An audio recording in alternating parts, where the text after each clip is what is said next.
Bueno, buenas tardes a todos, buenas noches. Vamos a dar hoy eh, una clase relacionada con la toxicología y la farmacología, por un tema que se me pidió.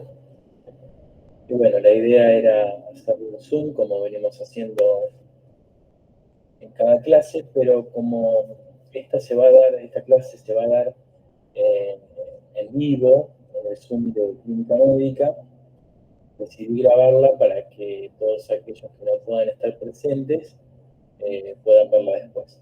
La idea general es hablar un poquito del paciente intoxicado en la guardia. Como verán, esta clase no es una experticia mía, yo no soy especialista en toxicología, ni mucho menos toxicólogo. Eh, Aún así es una monografía de una recopilación de bibliografía autorizada, seria, que trata estos temas. Inclusive dentro de la emergentología se estudia la toxicología de una forma integrativa que, que, puede ayudar mucho a solucionar un problema que muchas veces es frecuente en la guardia, que tiene que ver con paciente intoxicado, con paciente con ideas e intento consumado autolítico, entre otras cuestiones. Así que, sin más, vamos a iniciar. Entonces, el título es Abordaje del paciente intoxicado en guardia. Vamos a hablar de esta persona con esta gran frase. Esta persona tiene ese nombre largo, que, bueno, el seudónimo, por como se lo conoció, fue Paracelso, que decía dosis sola facit venenum, que significa la dosis hace el veneno. Fundamental a la hora de entender las intoxicaciones, ¿no? Paracelso fue un médico que nació cerca de Zurich, Suiza, alrededor del año 1490. Fue astrólogo, médico y demás, y se lo considera uno de los padres de la toxicología, porque bueno, era alquimista, manejaba los químicos, minerales, etc. Vamos con algunas definiciones. Si yo tuviera que definir un tóxico, empezaría diciendo que el tóxico o un agente tóxico es aquel capaz de producir una respuesta adversa a un sistema biológico. O sea que a cualquier ser vivo, algo que le genere un daño, podemos definirlo como tóxico. En este caso, obviamente, todo lo que genere un problema de salud al ser humano estaría dentro de lo que es la definición de tóxico. Pero bueno, fíjense que la toxicidad, que ahora vamos a hablar un poco de eso, depende mucho de la dosis, que es lo que hablaba Paracelso, ¿no? Hoy se sabe también que el tiempo de exposición y las condiciones clínicas del paciente también son factores importantes. Entonces, ¿qué es la toxicidad? Es la capacidad de una sustancia de causar un efecto adverso y se relaciona con la dosis letal 50, un término de la farmacología que está destinado obviamente a todos los medicamentos, más hablando en medicina, ¿no? Los medicamentos que tienen la capacidad de producir daño en las personas. Y está este término que es la dosis letal media, que no es más que la dosis por el cual el 50% de una población moriría si estuviese expuesta, ¿no?, a esa dosis, ¿sí? Es decir, de 100 pacientes, la mitad fallecería a esta dosis. Así que la dosis letal 50 es ese término. ¿Qué es una intoxicación? Es un conjunto de signos y síntomas producidos por la exposición a un tóxico, que puede estar único, estar combinado. Y pueden variar los cuadros de intoxicación desde cuadros leves, pasando por el coma y, bueno, la muerte. La sobredosis es un consumo superior a la dosis segura, ¿no? Y habitualmente se da en drogas de abusos, en medicamentos, pueden ser accidentales, recreativas, o bueno, el paciente suicida se da de forma intencional. El término envenenamiento es una intoxicación producida por exposición a sustancias que no están destinadas al consumo humano. Por ejemplo, un plaguicida. Por ejemplo, la picadura de alguna alimaña ponzoñosa, como por ejemplo una víbora, cualquiera, cualquier animal que nos pueda contagiar o intoxicar justamente con su veneno, se llamaría envenenamiento y no intoxicación. Una cuestión de la finalidad que tiene el tóxico para con nuestro cuerpo. En este caso es un envenenamiento porque no es algo de consumo humano. El monóxido de carbono también. Entonces el paciente intoxicado es aquel que llega a la guardia con un síndrome, que después vamos a hablar de ello. Un síndrome conjunto de signos y síntomas. Un síndrome a definir potencialmente letal producido bajo el consumo accidental o intencional y que requiere de una atención inmediata, así como también un eventual trabajo interdisciplinario con especialistas, clínica médica, toxicólogos si existen, así como también especialistas en salud mental, sobre todo el psiquiatra. Bueno, medidas iniciales. Siempre tenemos que hacer la identificación del paciente intoxicado. Hacernos la pregunta, ¿este paciente que ingresa a la guardia está intoxicado? Van a tener signos y síntomas que van a ser variados de acuerdo al síndrome que está expresando. Son todos estos, algunos de los síntomas que pueden aparecer, signos. Pero bueno, siempre es lo mismo, estabilización del paciente, con el ABC, que es control de vía aérea, protección de la misma, intubación orotraqueal en el caso de que el glasgow sea menor a 8, y si hay riesgo de vómito, tener en cuenta la utilización de sonda nasogástrica y la aspiración. La monitorización que se da concomitantemente a la protección de la vía aérea, con control de signos vitales, y se agrega acá la leucemia, la saturación, el electro, y si está intubado y se dispone de un capnógrafo, en la terapia intensiva o en un área de shock room preparada, se puede utilizar también. Muy bien. Vamos a pedir que se tenga un acceso venoso, se van a hacer extracciones sanguíneas, obviamente, y entre ellos los gases arteriales que son fundamentales. Cuando el paciente esté estable, se va a pasar a realizar una RX de tórax y una RX de abdomen. Vamos con el interrogatorio inicial del paciente, obviamente si es posible. Este paciente está lúcido, está vigil, ¿qué Glasgow maneja?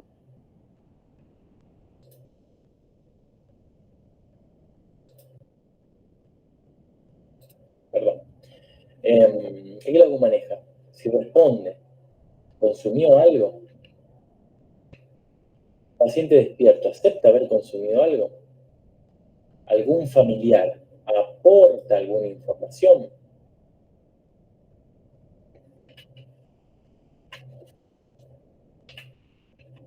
¿Es un paciente conocido? Lo importante es eso, saber qué consumió. Toda la información que nos llegue en cuanto a saber cuál es el tóxico en el organismo va a ser un dato importantísimo a la hora de trabajar con este paciente. Cuando hablamos de protección de la vía aérea, esto va más para los médicos de la emergencia, tenemos que ver cuáles son esos signos en los que el paciente necesita una protección de la vía aérea. Vamos a tener muchos cuadros clínicos, ¿no?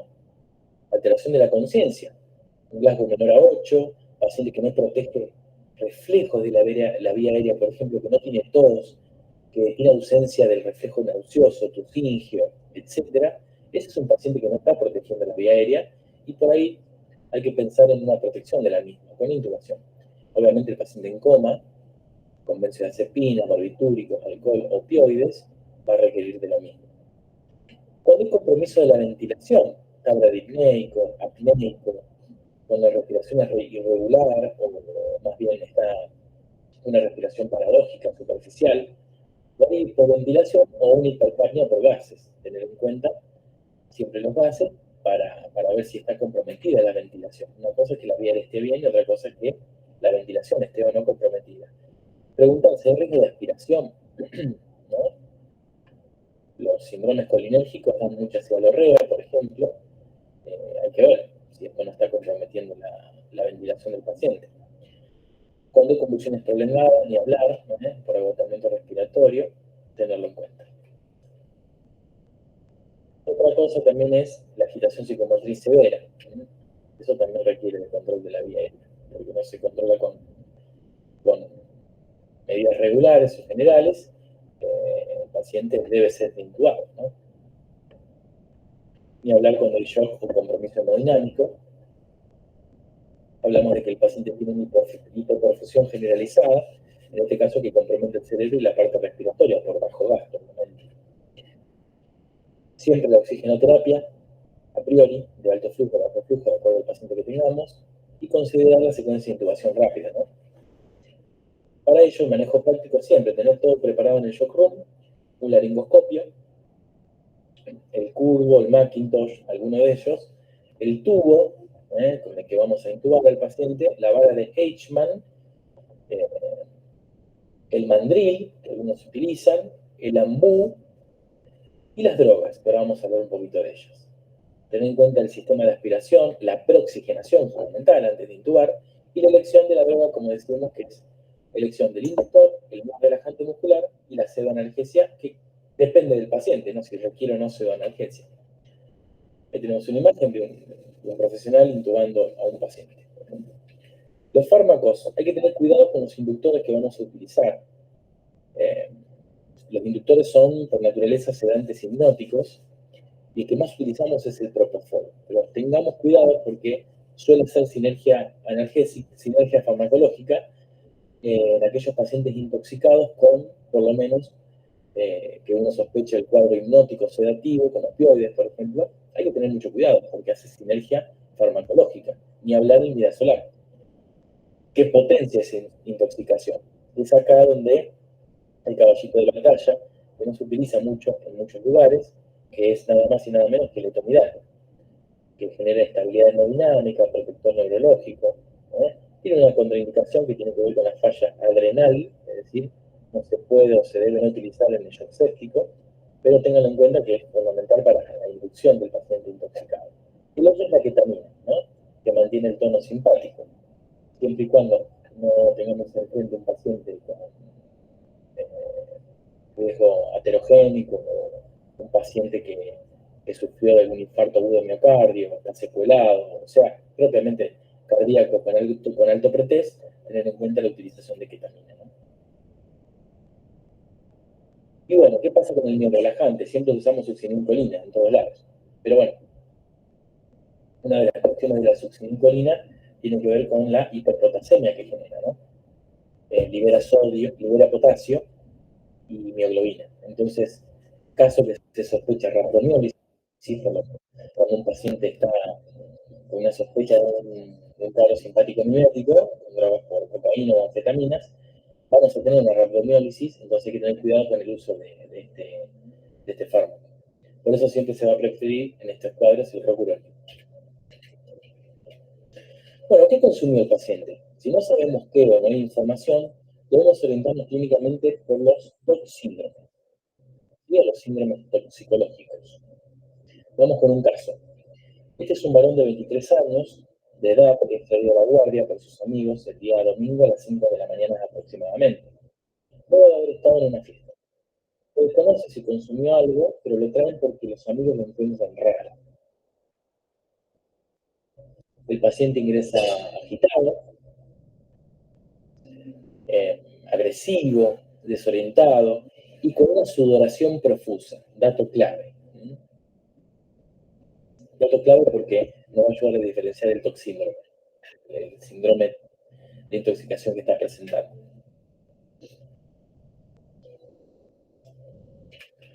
Tiene estos signos vitales: está hipertenso con 185-105, una taquicardia sinusal, que ahora vamos a ver en el electro, con 145 latidos por minuto, está hiperventilando 28 por minuto, tiene una elevada temperatura, 37,9, y satura 94 aire ambiente.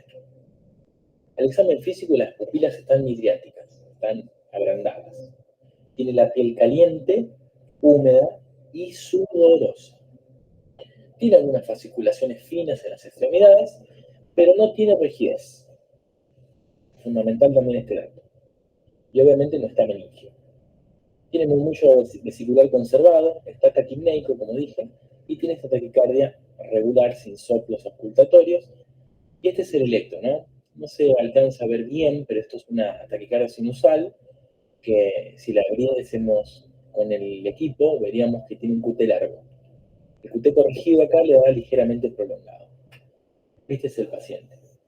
Un paciente que es irreal porque está hecho con inteligencia artificial la imagen, pero tiene todas estas características que yo le estaba mostrando. ¿Eh? Paciente midriático, sudoroso, con todo lo que les dije anteriormente. Tiene este laboratorio con una hiperglucemia, un ionograma con hipopotasemia, potasio bajo, recuerden que es de 3,5 a 5,5, tiene bajo el potasio, tiene una CPK de 980, buena función renal, y tiene una acidosis ahí que ahora vamos a ver, metabólica. ¿Por qué? Porque tiene un pH bajo, una PCO2 de 31 y tiene un bicarbonato de 18. Está compensando el paciente. Y tiene un lactato de 3,8 milimol por litro. ¿Qué complicaciones tiene este paciente si tuviésemos que preguntarnos? Bueno, tiene hipopotasemia, como dije. Esto es frecuente por la distribución celular en la activación beta-adrenérgica. Tiene una CPK elevada, lo cual me está diciendo que este paciente está haciendo rhabdomiólisis, está rompiendo sus músculos, y tiene la acidosis metabólica por gasometría con hiperventilación, que es lo que está compensando, ¿no? Tiene un lactato elevado, que en este caso se da por hipermetabolismo y agitación. Y el electro, lo que dijimos, que puede ser arritmogénico, ¿no? Ese electro. ¿Qué síndrome presenta? Bueno, presenta un síndrome simpático mimético. No hay otra alternativa. Cuando a este paciente se le hace un narcotest o un cribado de orina, vemos que da positivo para anfetaminas. ¿Qué elementos clínicos ayudan a diferenciarlo de otros síndromes? Por ejemplo, el anticolinérgico, no sé si hoy lo dije bien. Que el anticolinérgico no hay diaforesis. Las mucosas están secas y la piel está seca. Y este paciente está diaforético. Con el serotoninérgico, bueno, el serotoninérgico da rigidez marcada. Este paciente no tiene rigidez. En el serotoninérgico hay rigidez y además de rigidez hay hiperreflexia y aparece clonos. ¿Qué complicaciones puede traer? Todo lo que genere un estado simpático mimético en cualquier paciente. Y a medida que aumenta la edad, más marcado y más complicado es este cuadro. Puede dar crisis hipertensivas, generando un ictus hemorrágico, convulsiones, encefalopatía hipertensiva, como dije al principio, y es favorecedor de el inicio de algunas arritmias malignas. Y hablar que puede desencadenar también un síndrome coronario agudo con un infarto. Vamos a hablar un poquito de los síndromes. No den tanta bolilla las características, que ahora las vamos a explicar una por una, pero bueno, existen varios síndromes, entre ellos uno de los más frecuentes es el síndrome narcótico u opioide, que los generan los opioides. El simpático mimético, que era el caso de este chico, que se da por las anfetaminas, la cocaína, las metanfetaminas también. Y el síndrome colinérgico, que se da en el cuadro de intoxicación, o en este caso envenenamiento sería la palabra correcta, con plaguicidas y algunos hongos. Síndrome anticolinérgico, cuando uno se intoxica con antihistamínicos, las carbamazepinas y algunos antipsicóticos típicos también puede desencadenar el síndrome anticolinérgico. Está el síndrome sedativo e hipnótico. Ojo con esto, diferenciarlo bien del narcótico y opioide, porque hay una clara diferencia, ¿no? Es más complicado, si se quiere, la intoxicación sedativa por antipsicóticos, alcoholes, anticonvulsivantes, barbitúricos, que el opioide, porque es mucho más marcada, ¿no? La depresión respiratoria, quiero decir.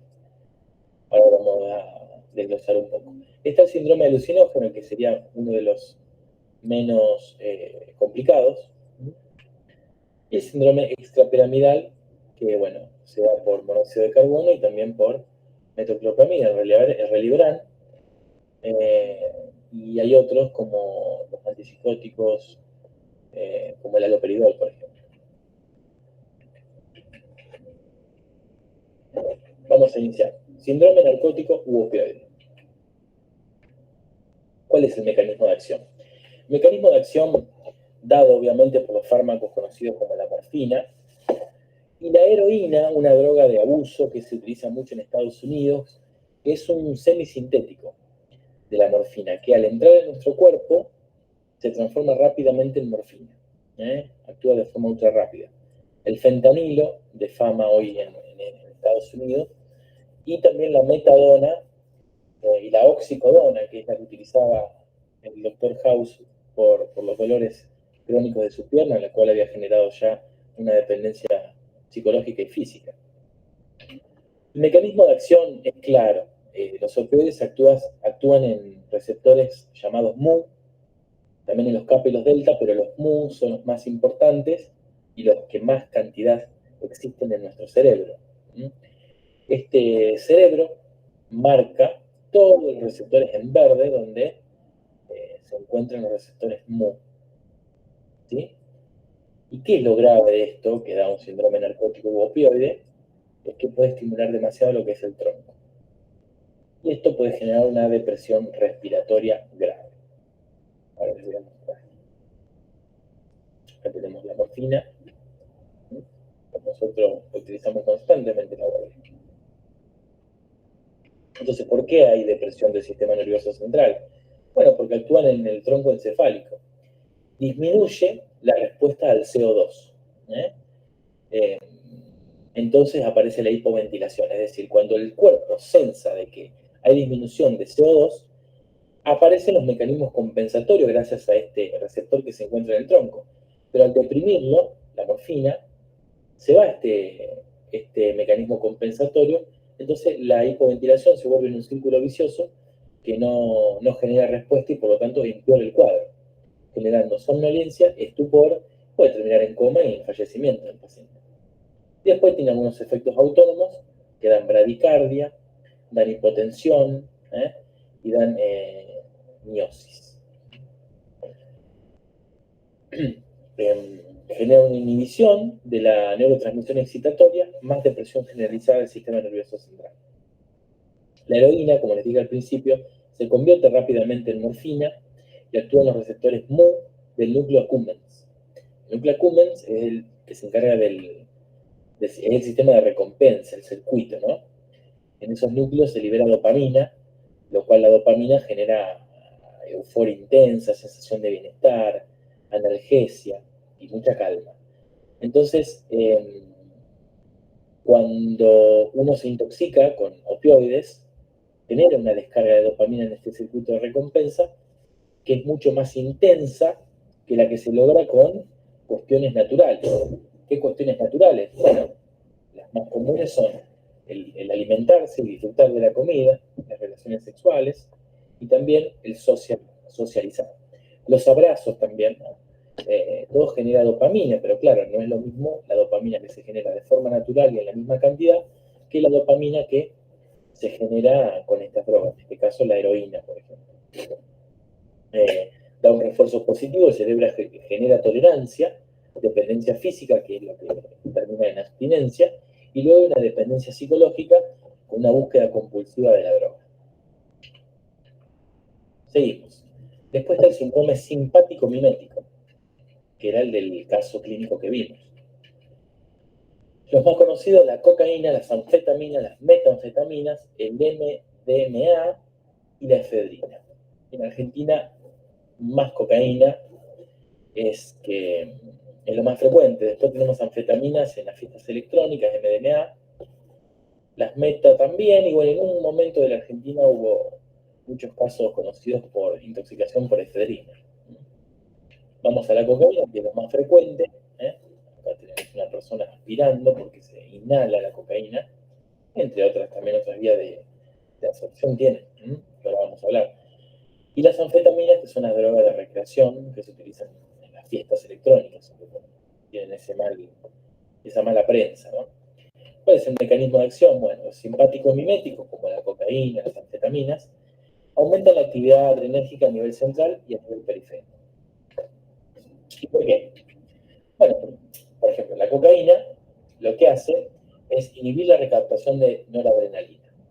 Nosotros tenemos la neurona de un lado y tenemos la neurona que va a recibir de información del otro lado, ¿no? El cuerpo neuronal con el axón. Esa unión de dos cuerpos, en este caso un axón y una neurona, genera lo que se llama el espacio presináptico, el espacio sináptico. En ese espacio se liberan neurotransmisores de una que van a impactar en la otra. Y cuando están en el medio, en el espacio sináptico, hacen su efecto, ¿no? Bien. Lo que sucede acá es que la cocaína, una vez que la neurona libera la dopamina, da vueltas en el lugar, normalmente tendría que volver hacia la neurona emisora y guardarse en vesículas. Lo que hace la cocaína es inhibir esa recaptación. Es decir, la cocaína genera inhibición de la noradrenalina y la dopamina y la serotonina entonces sigue girando en el espacio sináptico aumentando su efecto. Eso hace la cocaína.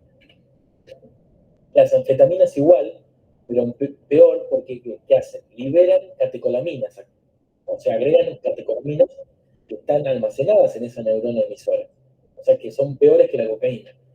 Y la efedrina estimula esos receptores adrenérgicos directamente y libera catecolaminas. Y les voy a contar, existe un alimento que nosotros consumimos frecuentemente, por lo menos yo, que tiene un mecanismo similar al de la cocaína. Por eso suele ser tan adictivo o gusta mucho de cuando se adereza en los alimentos. Y es nada más y nada menos que el queso cheddar. El queso cheddar hace un efecto similar, obviamente, mucho menor, extremadamente menor, pero inhibe también como la cocaína la recaptación de dopamina. ¿Eh? Si no me equivoco, ese era el mecanismo de acción del, del queso cheddar. Bueno, los efectos simpático-miméticos, agitación, insomnio, ansiedad, paranoia, síntomas de persecución, bueno, convulsiones, midriasis por estimulación alfa-adrenérgica, arritmia, IAM, anginas, ACV, hipertermia porque falla el mecanismo disipador del calor y aparecen lo que son las hipertermias que pueden ser malignas inclusive. Y acá está la diaforesis profusa, que es la diferencia importante con el síndrome anticolinérgico, donde la piel está vacía. Puede aparecer rhabdomiólisis, acidosis láctica por hipermetabolismo. Hay una triada que se da la intoxicación por estos tóxicos que están relacionados con la agitación, la midriasis reactiva y uno de estos tres: taquicardia o hipertensión o diafóresis. Cualquiera de estos tres, más una midriasis reactiva y una agitación, es la triada clásica de la intoxicación por cocaína. Seguimos. Vamos con el síndrome simpático-mimético. Ah, no, perdón. Claro, acá hice un agregado que tiene que ver con de dónde viene la cocaína, ¿no?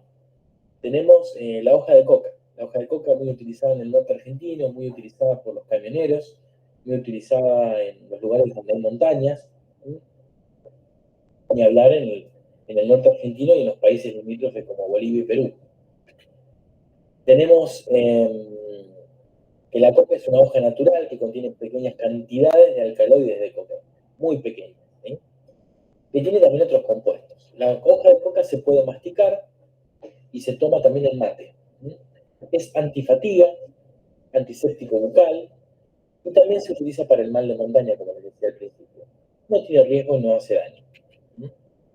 El clorhidrato de cocaína ya es un alcaloide extraído, purificado en forma de polvo, y bueno, se inhala, se inyecta y también se utiliza para fumar, en la forma de crack, que ahora vamos a hablar. También falta acá que la cocaína puede absorberse por las mucosas. Mucha de la gente que consume se lo coloca entre medio de la arcada gingivo-dentaria y la mejilla interna y puede absorberse por ahí. Y tiene, bueno, un alto potencial adictivo. ¿Qué es el freebase de la cocaína? Es el crack. El crack es, esta persona tiene cocaína en una cuchara, ¿no? Que tiene la forma de crack, que está en forma de cristales, así, porque está adulterada. El hidrato de cocaína está alterado acá. Entonces lo calienta y bueno, después lo fuma. Es la cocaína transformada y adulterada para que se pueda fumar.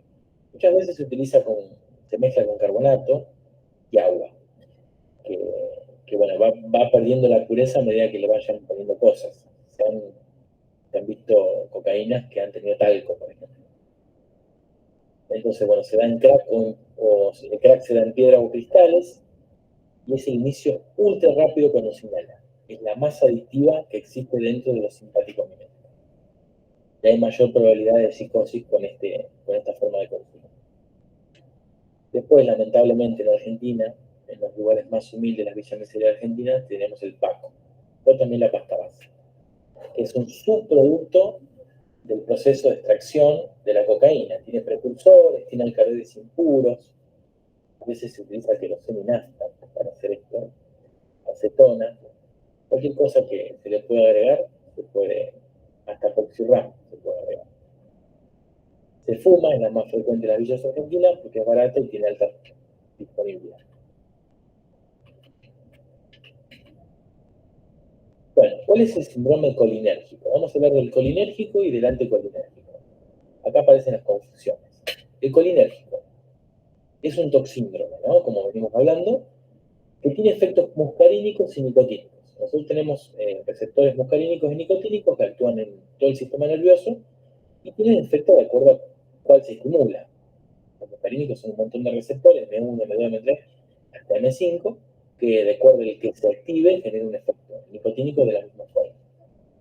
El mecanismo de acción acá en el colinérgico, como su palabra lo dice, hay aumento de la acetilcolina. Ese aumento de acetilcolina que genera secreción por todos lados. Para recordar, si yo no me quiero olvidar de lo que sucede con el síndrome colinérgico, es esto, de que genera secreción por todos lados. Hay una hiperestimulación de receptores colinérgicos, muscarínicos y nicotínicos. El más conocido, acá tenemos el malatión, el otro que no me acuerdo cómo se llama, palatión me parece. Y bueno, acá entran los COFA, también los órganos fosforados, que inhiben la acetilcolina.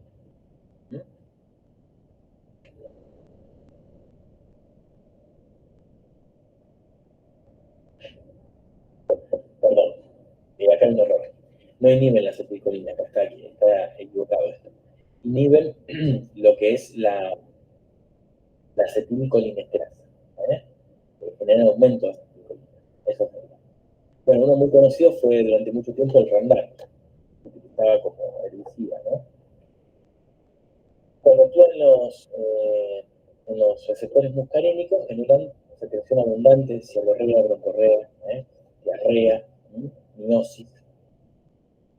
Y cuando actúan los niveles nicotínicos, que muchas veces los de cigarrillos también, aparecen las fasciculaciones, la debilidad, puede haber también parálisis en los casos más graves.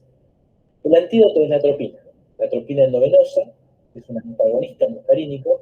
La dosis máxima se puede para lograr el efecto químico. Y si algunos hospitales lo tienen, existe la pralidoxima, que es un reactivador de esa enzima que está inhibida por los COFA, que es la acetilcolinesterasa. La pralidoxima genera esto. Y bueno, acá hay que tener en cuenta si se requiere de benzodiazepinas, dar, porque estos pacientes pueden hacer convulsiones. ¿Qué pasa con el anticolinérgico? El anticolinérgico es lo opuesto, el espejo del anterior. Hace antagonismo de los receptores muscarínicos de acetilcolina.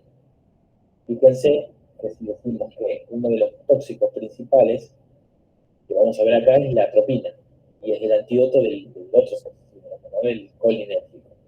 ¿Sí? Entonces,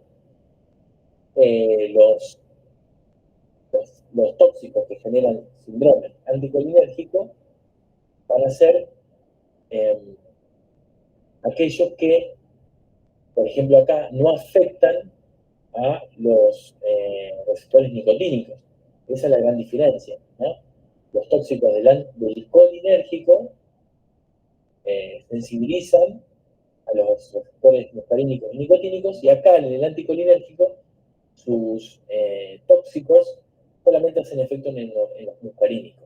Eso es una diferencia. Bueno, clásico. atropina y escopolamina. La escopolamina es la iosina. La pregunta clave acá, ¿es la bucapina la iosina?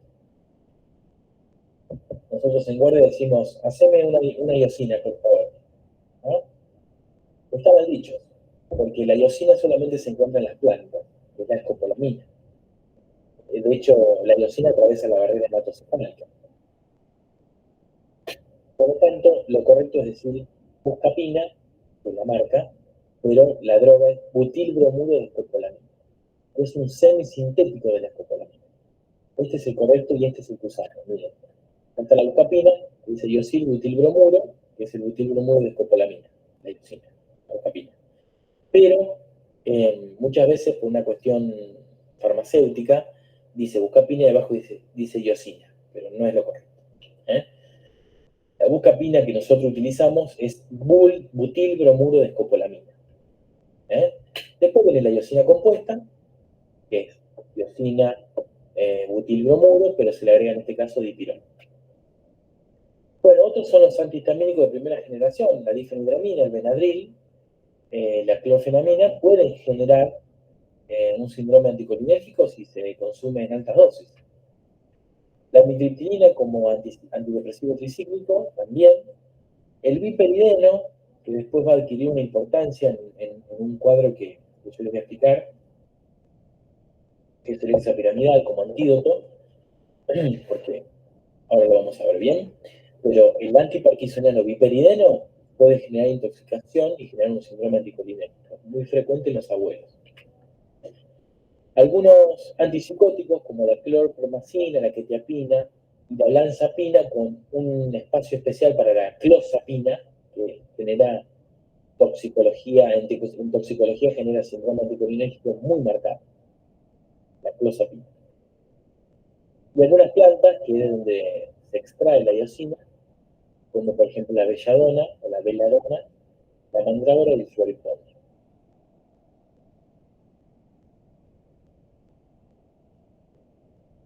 ¿Qué es el síndrome sedativo u hipnótico? El síndrome sedativo o hipnótico tiene un mecanismo de acción que es que todos actúan en los receptores GABA, ¿no?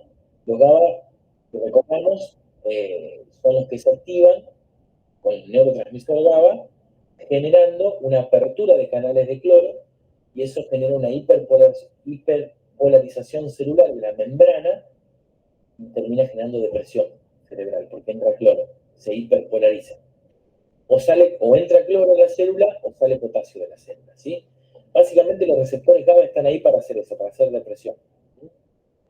Después vemos que el receptor GABA tiene un lugar alostérico, tiene un lugar donde aparece el receptor GABA A, el GABA B, etc. Entonces hacen esto, depresión difusa del sistema nervioso central por hiperpolarización al estimular estos receptores. Aquí hay fármacos que tienen grandes diferencias, por ejemplo, las benzodiazepinas, clonazepam, lorazepam, diazepam, diazolam, etc.,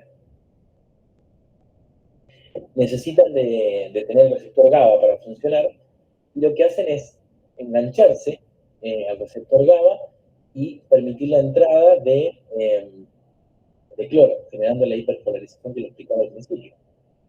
Después los barbitúricos son más complejos, ¿por qué? Porque estos no es que se ponen en el receptor y permiten la entrada de cloro, sino que estos mantienen a estos canales durante mucho tiempo abiertos, o sea que es más riesgoso, continuamente entra cloro, cloro, cloro, hasta generar una depresión importante. Por eso se utilizan como anticonvulsivantes, como depresores del sistema nervioso central, como el fenobarbital, por ejemplo, el tiopental que en el momento se utilizó. Hay una nueva generación, nueva entre comillas, que tiene sus años ya, que son los hipnóticos Z, que son modernos y actúan como agonistas selectivos del receptor GABA A, de la subunidad alfa 1. Farmacología pura y dura, pero decir que los hipnóticos Z, como el Zolpidem, que es conocido, generan depresión del sistema nervioso central, y lo bueno es que estos no son ansiolíticos. O sea, en una guardia, un paciente que está con ansiedad, justamente, no se le puede dar Zolpidem porque no tiene ningún efecto ansiolítico, o por lo menos es escaso. Y también tienen menos sedación residual. el zolpidem. Esto, rapidito y claro, esta es la membrana, lo rojo, su fosfolípido y demás, y esto grande, parece un racimo de uvas, es el canal por donde va a entrar el cloro. Los barbitúricos, como dije, dejan abierto este canal durante mucho tiempo. Estas pelotitas naranjas son, supongamos, iones de cloro con carga negativa que ingresan a la célula generando la hiperpolarización a nivel intracelular y extracelular. Las benzodiazepinas actúan acá, la acepan o la acepan, se enganchan acá en estos receptores, permitiendo la apertura de este canal. Y también el alcohol. El alcohol hace lo mismo, por eso nunca hay que mezclar benzodiazepinas con alcohol. Bien, seguimos. Síndrome alucinógeno. Este es uno de los más nobles, dentro de toda la gravedad que tienen los demás. Este tiene su soledad, o es el menos tóxico, justamente hablando, ¿no? Los síndromes alucinógenos tienen un mecanismo de acción que tienen que ver con que actúan los niveles donde existen neurotransmisores de serotonina, ¿no? Los receptores serotoninérgicos, sobre todo los 5-HT2A, en el sistema nervioso central, en la corteza prefrontal, así como en el tálamo y en el sistema límbico. Actúan ahí. Hay alteración de la percepción sensorial y cognitiva. Y lo importante de esto es que no causan depresión respiratoria. No tiene efecto GABA, ni tampoco efecto adrenérgico, ni colinérgico. Por eso digo que no son tan complicados como los otros. Generan alucinaciones visuales, auditivas, el paciente ve cosas coloridas, geométricas, bastante intensas. Y bueno, hay distorsión del tiempo y espacio, aparecen las sinestesias, el paciente dice que ve sonido y escucha colores, hay alteración del juicio y del pensamiento abstracto. En el sistema nervioso autónomo hay todo un efecto simpático mimético, pero leve. Taquicardia leve, hipertensión leve, midriasis marcada. Eso sí, la midriasis es marcada y no es tan reactiva como en la intoxicación simpático-mimética, ¿no? Puede haber sudoración y un leve temblor en este paciente. Hay un comportamiento de euforia, ansiedad intensa, muchas veces risa inapropiada, paranoia y pánico. Y la rareza, y es lo bueno de esto, que no da coma ni depresión respiratoria. Un claro ejemplo es la ayahuasca, la dimetiltriptamina, que se obtiene de esta planta que se llama ayahuasca, que se consume en la región de Cuyo, sobre todo, de la Argentina. Y otro que tiene también esta capacidad de generar síndrome alucinógeno es el LSD. El LSD se da en forma de cartones, que tienen carita de Mickey. Bueno, son cartoncitos que se pueden poner en la lengua, debajo de la lengua, y muchos se lo pueden poner en el ojo. Se pone en la mucosa del ojo y se absorbe por ahí, genera todo este efecto.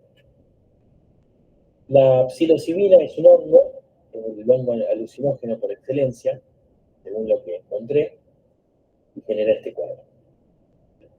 Bueno, y acá un párrafo aparte, nosotros sabemos que tenemos unos receptores que son de N-metilespartato, que al ser estimulados liberan glutamato. El glutamato genera excitación, ¿no? Es un neurotransmisor que produce excitación, totalmente neurológica, neuronal, ¿no?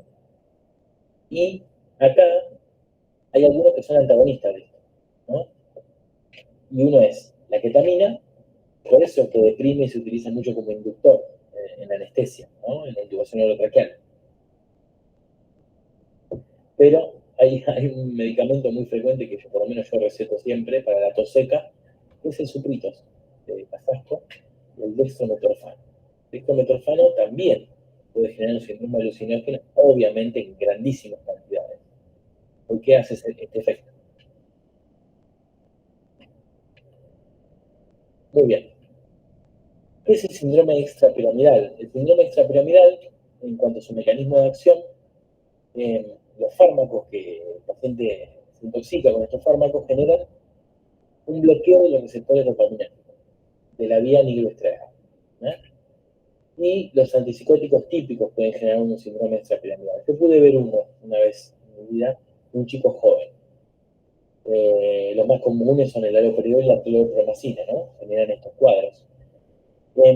Este chico se había juntado con los amigos en la casa de otro amigo, esto me pasó en Junín, un chico de 19 años, que bueno, habían tomado mucho alcohol, y uno de esos chicos agarra en un momento las pastillas de la abuela, de la madre, no sé qué, que eran haloperidol, y los mezcla con alcohol.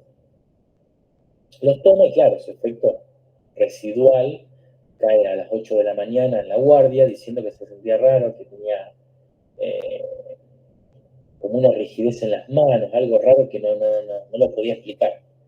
Andá a saber qué intoxicación tenía. Nosotros lo más común que pensamos es que este paciente consumió cocaína, las drogas más comunes. Jamás pensamos en intoxicación por haloperidol. Después nos dimos cuenta con el diálogo de lunes, ¿no? Pero este paciente lo que empezó a hacer es en un momento una rigidez, como se da en la intoxicación por tétanos, se da un opistótono, el paciente hace una curva en la cama, no sé si se puede ver una imagen de cómo se daba la intoxicación por tétano en la época, y esto es al revés, es así, ¿no? El paciente empezó a ponerse rígido en los brazos, los dedos de las piernas y empezó a gritar, la mandíbula dura, el cuello, una rigidez extrema.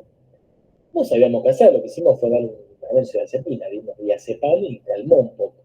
Después cuando llamamos a Ceprotox nos dijo, lo que le dio fue un síndrome extrapiramidal muy raro en los pacientes jóvenes, porque ahora vamos a ver que esto aparece en pacientes que utilizan el haloperidol de forma crónica. Pero a este paciente, bueno, le pasó medicina 2 más 2, a veces 20. Entonces, bueno, este paciente tuvo esta intoxicación y en realidad el tratamiento era poner un anticolinérgico. Acá se podría haber utilizado Reliberan, por ejemplo. Si no estoy en lo errado, se podría haber utilizado Reliberan. Y si el Reliberan me generaba otro síndrome, podía opacarlo con la difenidramina. Eso me dijo Ceprotox. Muy bien. Entonces, el haloperidol es un bloqueante de 2, de los dopaminérgicos 2, antipsicótico típico potente, es muy efectivo para controlar la agitación aguda, los delirios y la psicosis. En guardia lo utilizamos muchísimo en pacientes con excitación psicomotriz.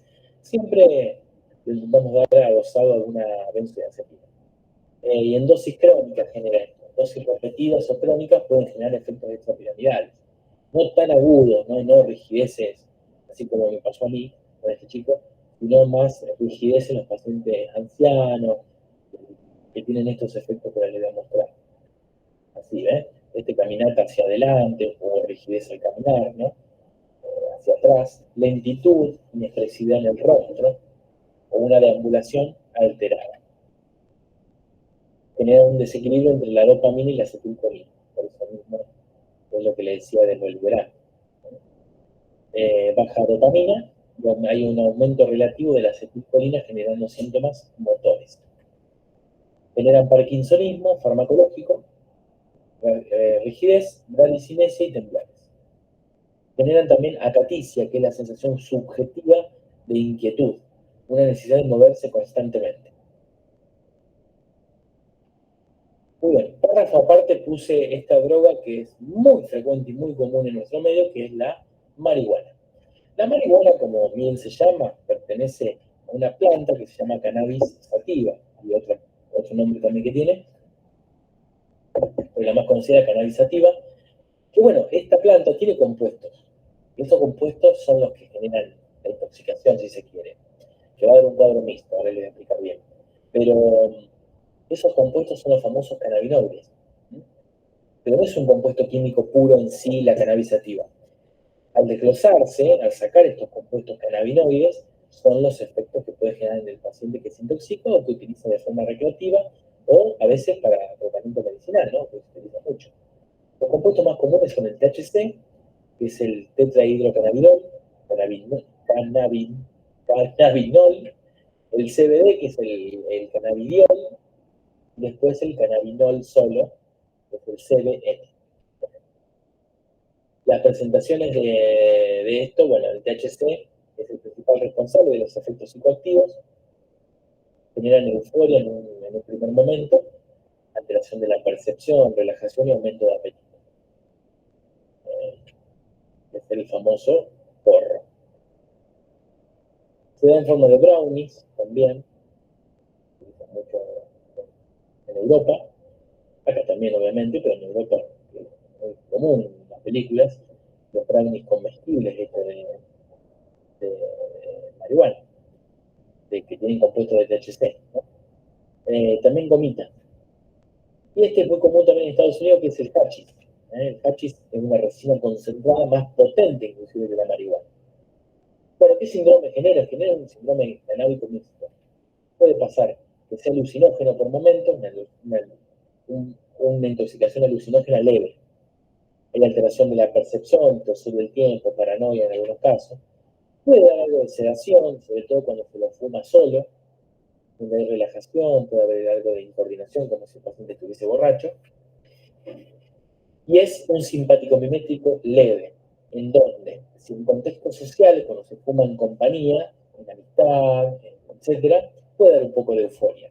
Una taquicardia, una amigliasis clara, y bueno, y en el contexto social genera esta euforia porque, claro, libera dopamina. Muy bien, vamos a lo más importante. Acá me gustaría que presten mucha atención en el sector de enfermería. Vamos a lo que es el protocolo del paciente intoxicado y cómo manejar en la guardia, ¿no? Lo que hay que hacer es una descontaminación gástrica. Son tres pilares: el lavado gástrico y el carbón activado. Y si se quiere, el catártico, que es el lactulón que vamos a poner después. Pero los dos más importantes es el lavado gástrico y el carbón activado. Y de esos dos, el más importante es el carbón activado. ¿Está? Regla general. Si yo tengo que descontaminar al paciente, tengo que pensar en carbón activado. ¿Lavado gástrico? Sí. Pero mejor el carbón activado. Tener en mente eso. Cuando hablamos de lavado gástrico, tiene una técnica, ¿no? Esa técnica se puede utilizar una sonda orogástrica o nasogástrica de calibre 28 a 40 Fauch, no es lo mismo que French. Se realiza primero una aspiración del contenido gástrico y posteriormente se administra 200-300 mililitros de solución fisiológica por caída libre. Y bueno, la dosis en adultos es 5 mililitros kilo, perdón,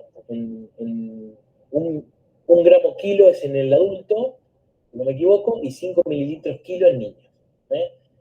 Luego de recuperar el contenido que se obtuvo de esa administración, hasta que no haya más restos del tóxico, no se sigue, digamos.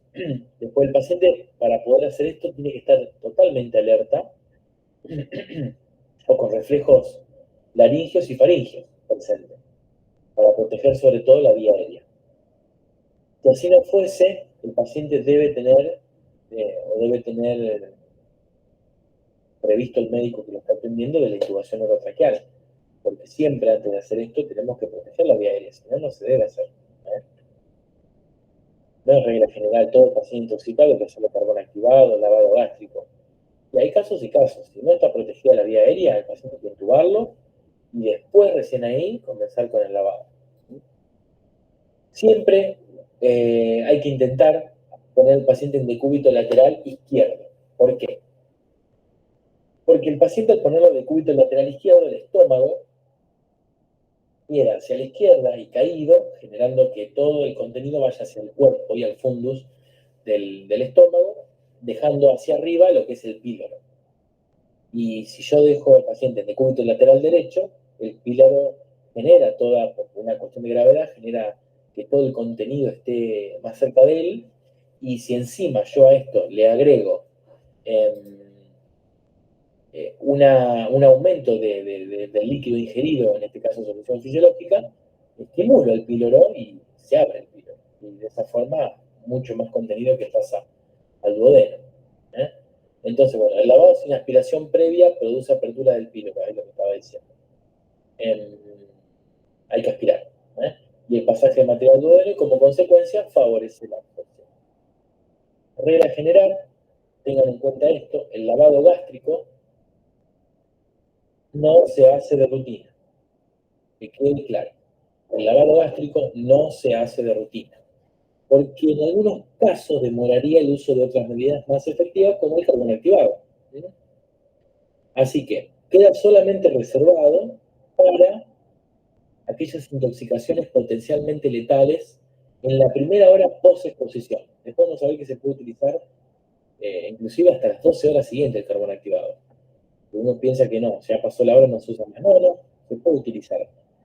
Y siempre es la prioridad el carbón activado. Por lo tanto, si la colocación de las sondas, si la colocación de este, de aquello, si el lavado me va a llevar tiempo y no voy a poder administrar bien el carbón activado, lo dejo de lado el lavado gástrico. Pero bueno, el lavado gástrico en algunas intoxicaciones por alcohol etílico, aspirina y carbamazepina, que tienen liberación lenta, por ejemplo la aspirina, se puede utilizar inclusive 12 horas después, o dentro de las 12 horas de la intoxicación. Ahora después les explico por qué. Tiene contraindicaciones el lavado gástrico. Cuando utilizamos cáusticos, ácidos o álcalis, y acá hay un juego de palabras. A ver, la aspirina es el ácido acetilsalicílico, que es un ácido.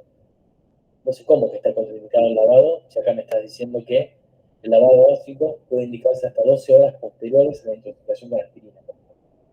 Y está contraindicado en los cáusticos. Bueno, porque el ácido acetilsalicílico es un ácido leve.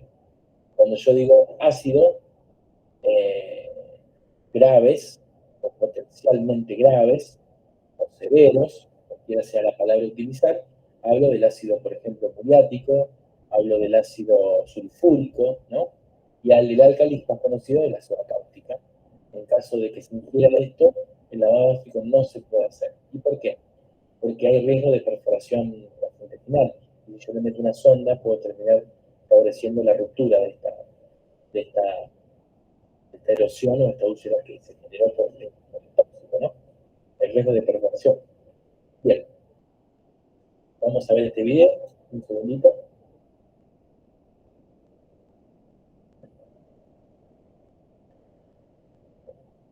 Las indicaciones son: ingesta en concentraciones tóxicas, paciente consciente con reflejo nauseoso o con vía aérea intubada, peristalsis presente, residuo gástrico confirmado o ingesta menor a 60 minutos, o paciente cooperador.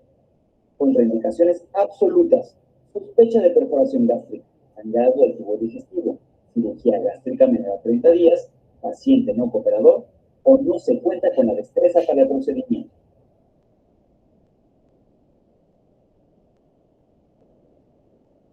Los materiales necesarios son: guantes y equipo de protección personal, sonda de lavado o similar, agua o solución salina,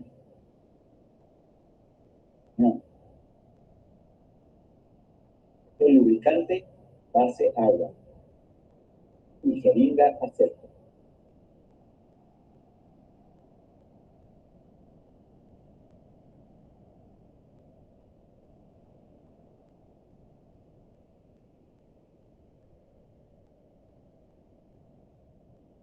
El primer paso es explicarle al paciente la posición. Debe extender su cuello hacia atrás y al momento de sentir la sonda en la garganta, flexionar el cuello hasta pegar el mentón al pecho.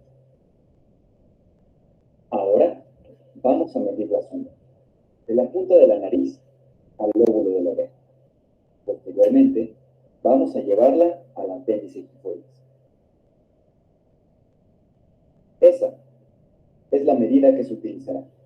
Podemos orientarnos con las marcas de la sonda para saber hasta dónde introducirla.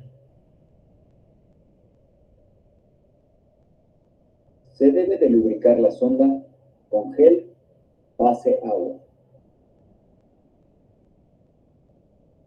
Posteriormente, se identificará la narina más amplia para colocar la sonda. Debe dirigirse la punta de la sonda en sentido superoexterno. Se flexiona la cabeza y se avanza la sonda hasta la marca.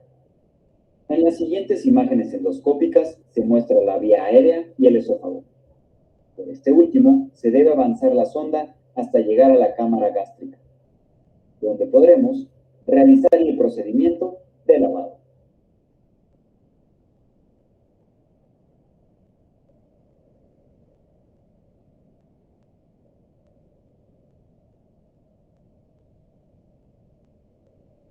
Una manera de comprobar la correcta colocación de la sonda es sumergir la punta en agua.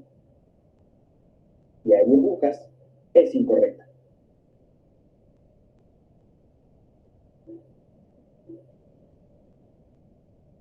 Si se sumerge la punta de la sonda y no se observan burbujas, la colocación es adecuada. La fijación de la sonda es muy importante.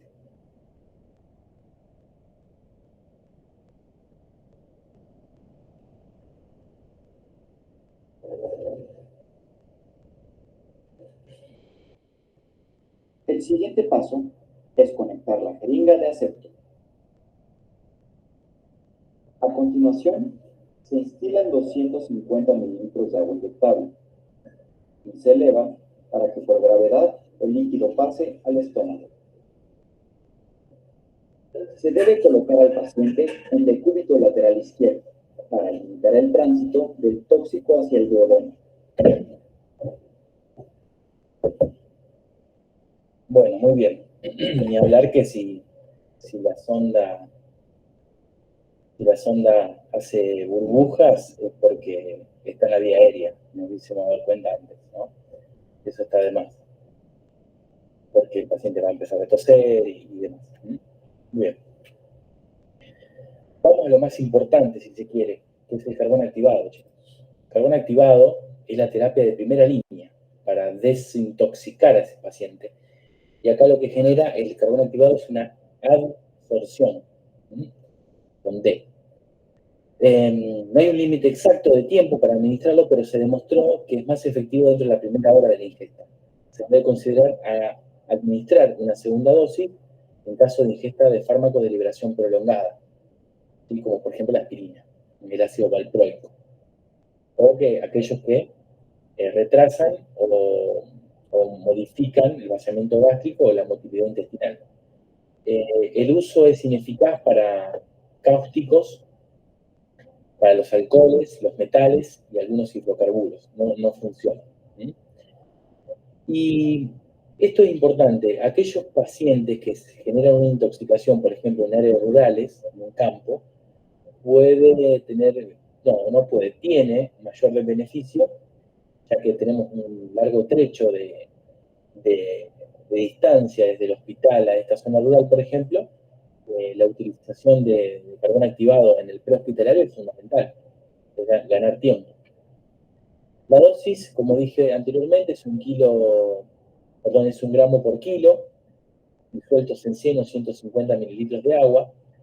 Se puede utilizar Coca-Cola para esto, para que tenga mejor gusto, leche chocolatada, inclusive hasta helado, ¿eh?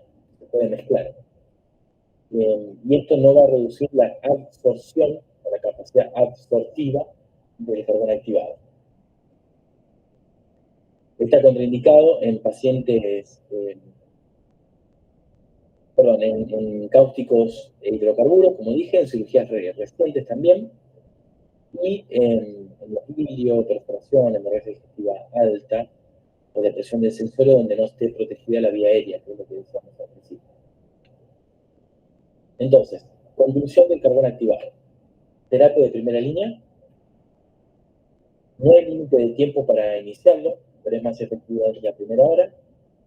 Se puede hacer otra dosis en aquellas intoxicaciones con fármaco de liberación prolongada.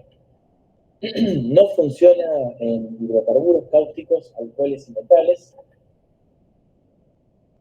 Y acá, ¿cuándo vamos a utilizar el carbón activado seriado? Por ejemplo, 1 gramo kilo, como dijimos, pero cada 4 horas.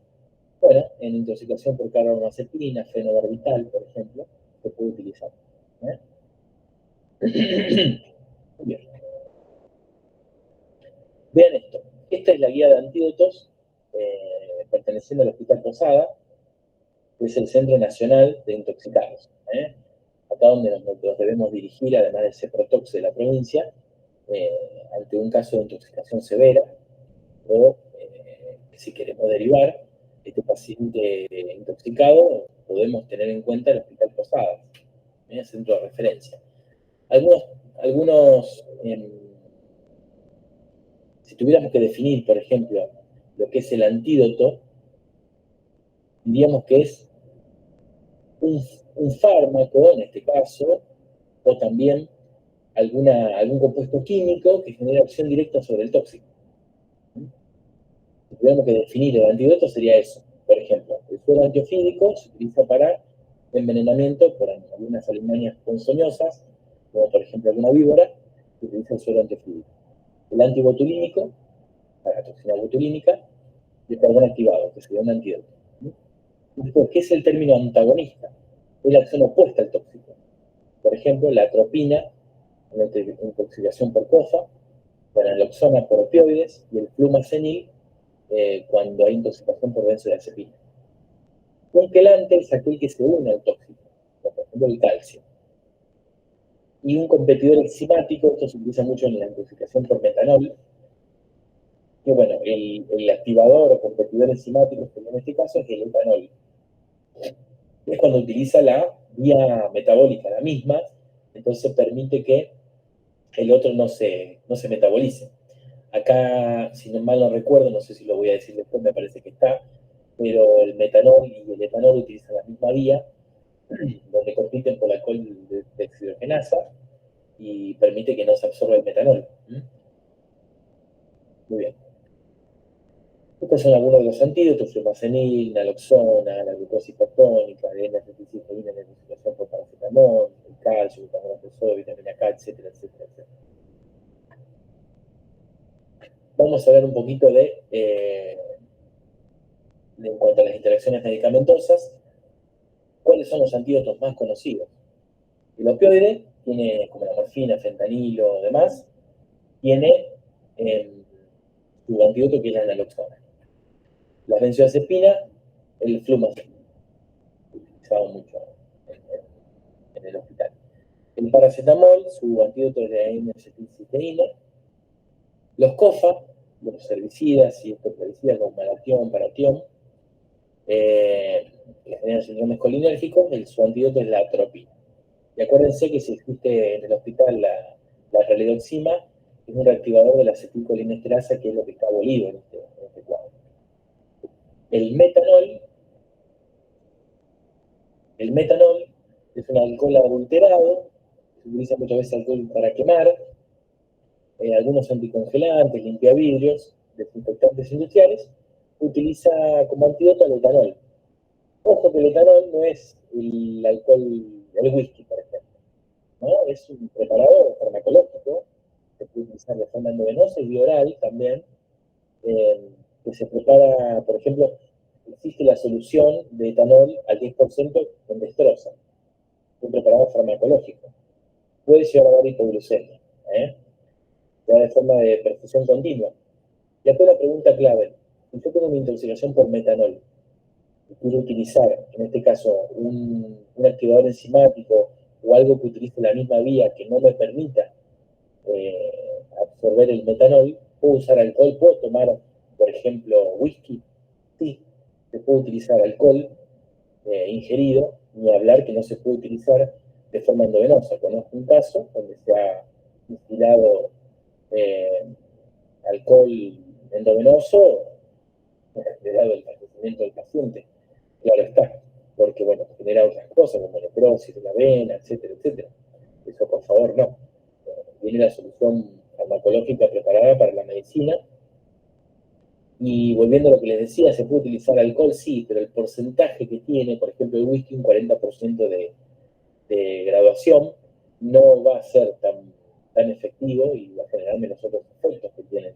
Porque el whisky, por ejemplo, el que más potencia tiene, o el ron, tienen otros compuestos que generan otros problemas, ¿no? Los problemas propios del alcohol.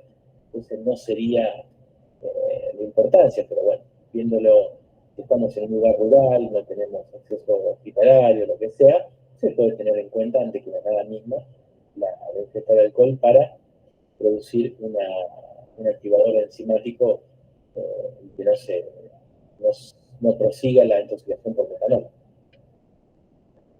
Bien. Y bueno, cuando hay intoxicación por acenocumarol, el Sintrón, paciente que se tomó 20 Sintrón, lo podemos antagonizar con la vitamina K. me acuerdo que utilizaban los activadores de la coagulación, el 10, el 9, el 7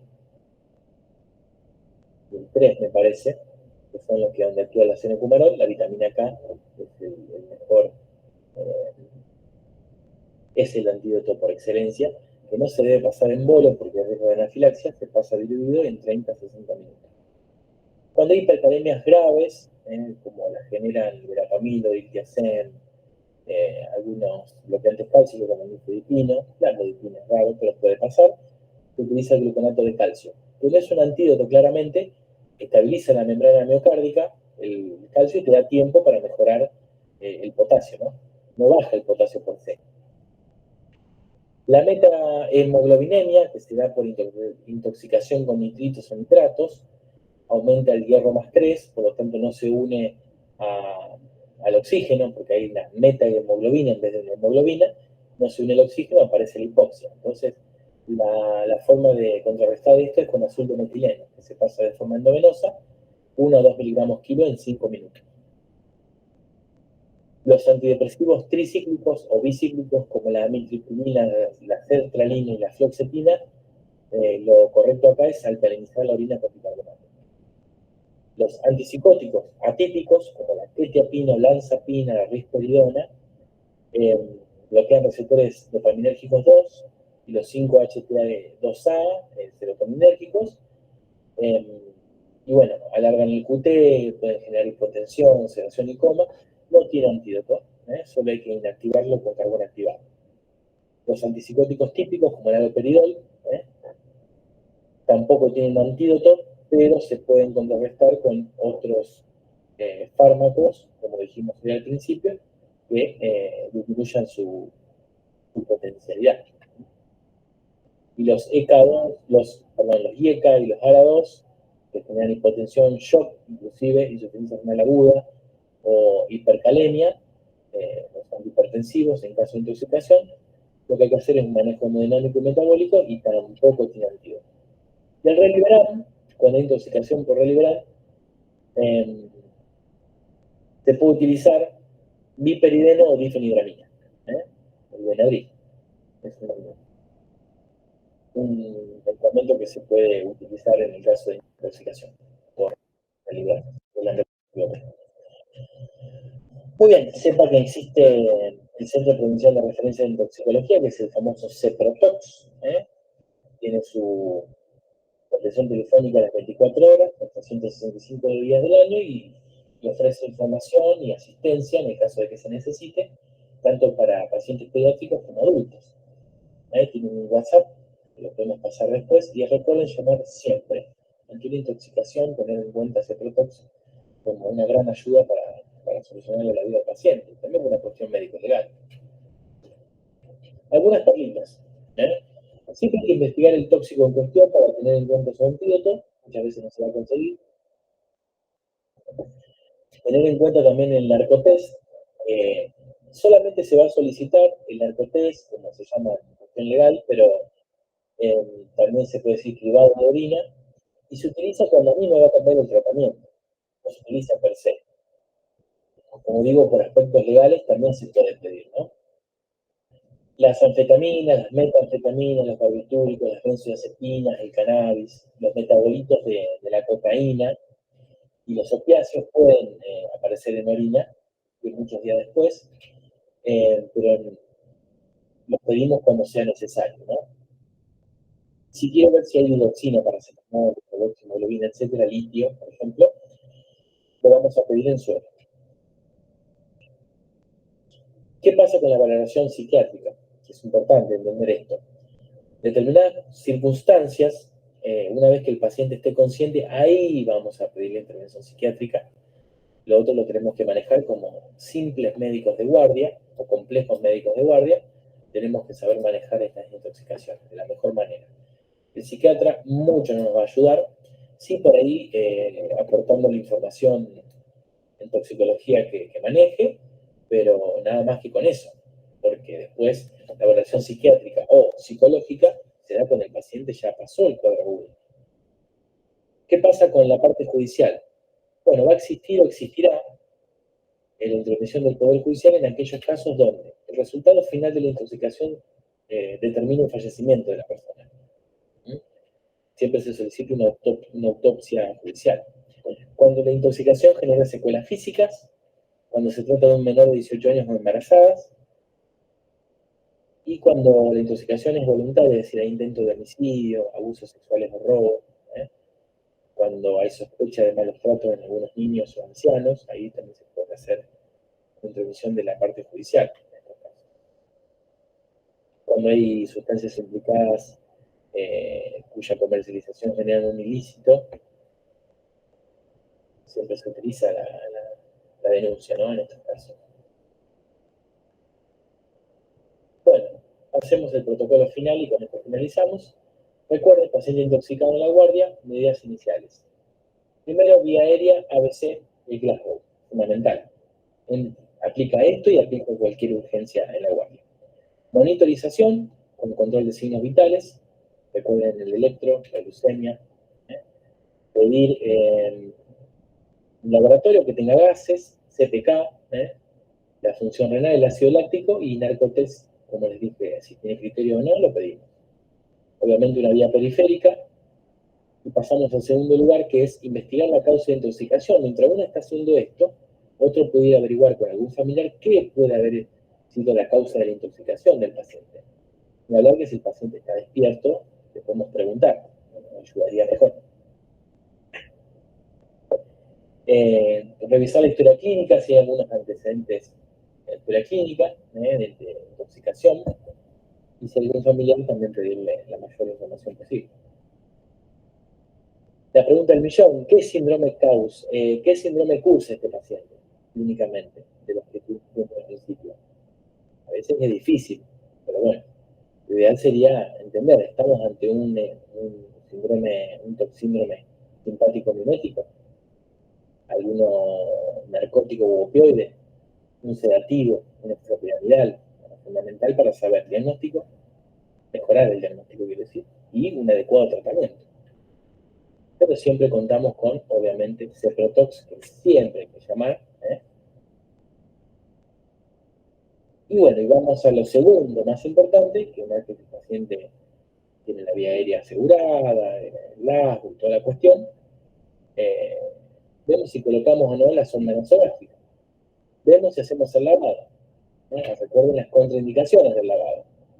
Cirugía abdominal reciente, vía aérea no protegida, inestabilidad hemodinámica, o intoxicación confirmada por cáusticos, no vamos a hacer lavado. ¿Está? Recuerden el carbón activado, que es más importante, y siempre vamos a hacer una valoración clínica de cerca de este paciente para ver si este paciente va a clínica quirúrgica, perdón, a clínica médica, y va a unidad de cuidados intensivos, o permanece en guardia para que esté estabilizado, ¿no? Recuerden el fármaco con el que se intoxicó, cuando lleguemos a la conclusión, porque hay algunos que tienen liberación prolongada, o la intoxicación, por ejemplo, por quetiapina, que tiene liberación, o sea, tiene un efecto residual importantísimo, que si no deteriora el Glasgow ahí, lo va a deteriorar en cuestión de horas. Hay que prevenir esto, hay que adelantarse a los hechos. Recuerden el Centro Nacional de Intoxicaciones, también un lugar a donde acudir. El centro de referencia es el Hospital Posadas. Y bueno, la bibliografía que utilicé para realizar este PowerPoint, esta clase, está extraída de la Asociación Toxicológica Argentina, lo que es ATA, así como también la guía de antídoto 2021, que es la que estoy mostrando en este lugar, que pertenece al Hospital Posadas, y obviamente información extraída del Colegio de Médicos de la Provincia de Buenos Aires, específicamente el curso donde yo me estoy formando, que es el curso superior de emergentología. La clase de toxicología me aportó mucha información que utilicé en este programa. También material extraído de la Fundación de Toxicología y Farmacología Nacional, lo que se denomina FARTOX, que es también donde yo trabajo. En trenes argentinos se utiliza lo que es narcotest, control de alcoholemia, para los que manejan los trenes en Junín, yo hago este trabajo. Así que bueno, tengo material y también utilicé material para realizar la clase. Y algunos temas los extraje del Goodman and Shillman, que es el libro, el compendio de farmacología más importante que tenemos los que estudiamos medicina, ¿no? Utilicé el último, no sé si es el último, pero es la edición número 14. Así que bueno, sin más, muchísimas gracias por haber llegado hasta acá, por haber prestado atención, espero no haberlos aburrido, y espero que les haya servido. Aprovecho para saludar y enviarle todas mis fuerzas a nuestra compañera que está atravesando un momento difícil, así que le deseamos todo el cariño, toda la fuerza, toda la bendición, así que bueno, mucha fuerza, María. Gracias.